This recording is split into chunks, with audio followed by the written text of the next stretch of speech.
All right, our next guest, just making his way into the studio, is here to talk about a movie. It's coming out in theaters. Won't be out till December, but getting the word out right now. Some big names. Looks like a very cool movie, and he's got some great films as in his resume as well, which we'll talk about. But La La Land is the name of the movie. Please welcome writer and director Damien Chazelle. Yes. Nice. How you doing, Damien? A warm welcome. Thank you. Man. Happy to be here. Welcome to Philadelphia. Thank you. Have you been here before? Yeah, I actually went to nursery school on the main line.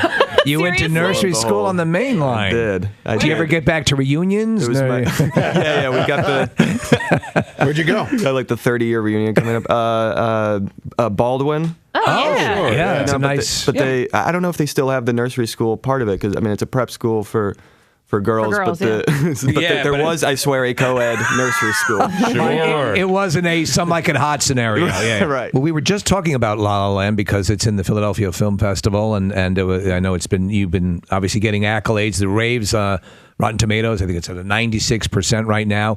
I happen to love this because it's sort of an homage to musicals and movie musicals, and I think they are given short shrift a lot of times by people saying people don't do that in real life, and it was sort of your mission to do a real world musical, and I think when they're done.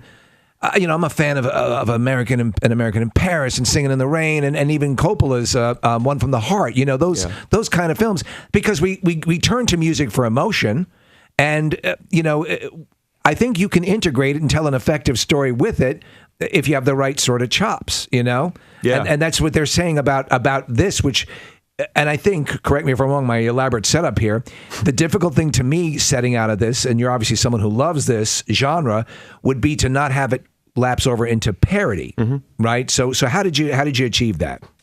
Well, I mean, I think it was about trying to double down on exactly what you said, the way that musicals aren't that far from real life, actually. And obviously, we can't snap our fingers and suddenly have a big orchestra, accompanying our emotions, but as you say, we do use music to express our emotions, and I think movies, movies are an art form, unlike the novel, where it's hard to get inside people's heads. And what I think is wonderful about the musical as a genre is that if it's done right, it can feel like the songs, the music is an expression of people's inner emotions, inner thoughts. Agreed, yeah. And so you can feel actually even more tapped into the characters and their situation if it's done right. Well, he's fascinated by musicals, whether it be stage or screen, and the ability to weave dialogue into song. Is that a difficult procedure?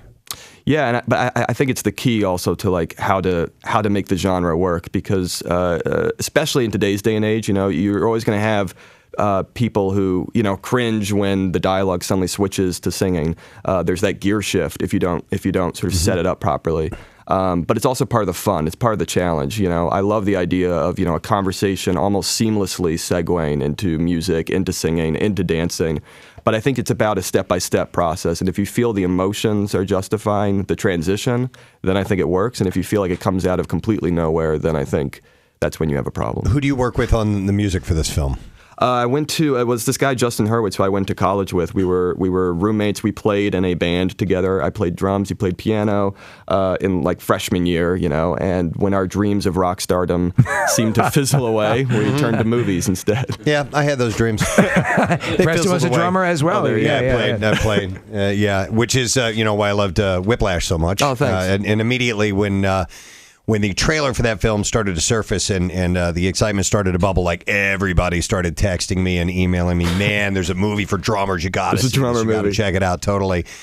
Which was a fantastic film.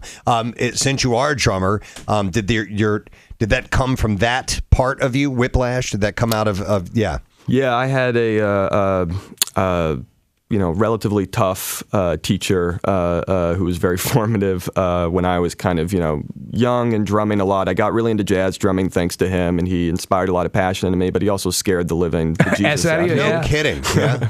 And so it was that kind of feeling of like the dread of playing music that I felt hadn't been captured on screen before. But I'm sure you took it to an augmented degree with J.K. Simmons' character, because... For sure. Yeah. I'd read, because I love jazz as well, and one of my all-time favorite drummers is a guy named Peter Erskine, and he saw the film. and I saw him commenting on, and he was just totally psyched that there was a drummer focused film, but he was like, I didn't quite have that experience. I remember. Well, what was funny is he did some of the drumming on La La Land. Seriously? Yeah, because he's LA based, and he. I've loved his drumming so long, and I got to, but getting to meet with him and actually record with him was really kind of a trip. Does being a drummer, and because when you stage things and you look at I love the American and Paris Ballet at the end of that, just all those things, and hitting the beat cinematically.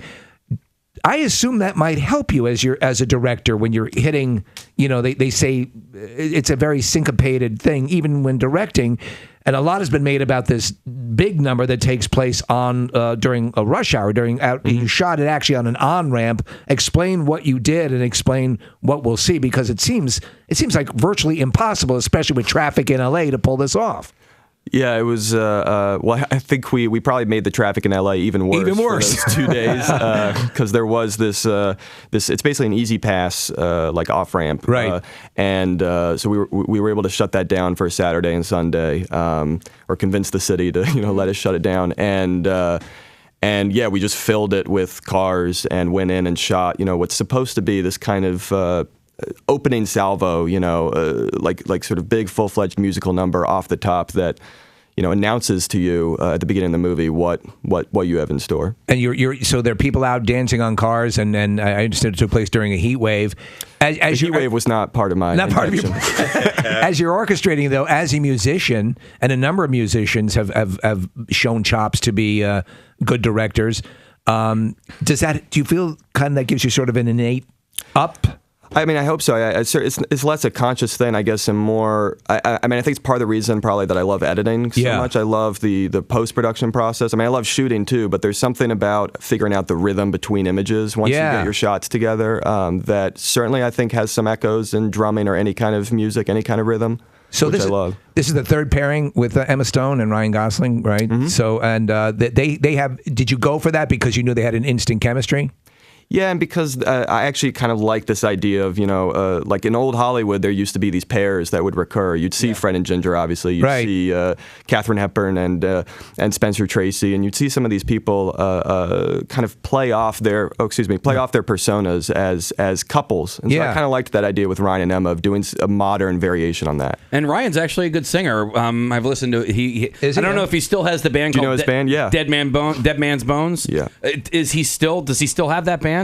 I mean, it's still I don't think he's as active, in it as he was. But what was great about just him in this movie was that he obviously has music in his background. Yet we haven't seen him in a musical on screen, so there was a freshness there that was fun to bring. The reviews have been solid. 96% on Rotten Tomatoes for La La Land. GQ called it a musical for people who hate musicals. Now, while I am a musician, I'm not a fan of musicals. Now, I like some of the old stuff and Sound of Music and these classics I just totally dig. But when the Mamma Mia's and the a couple of films like that came along, it was Sweeney Todd. Was that no? Sweeney Todd was. Yeah, it was a musical as well. I was like, oh man, I'm out. In Chicago, I didn't get into that. Why am I going to like this film better than I would those?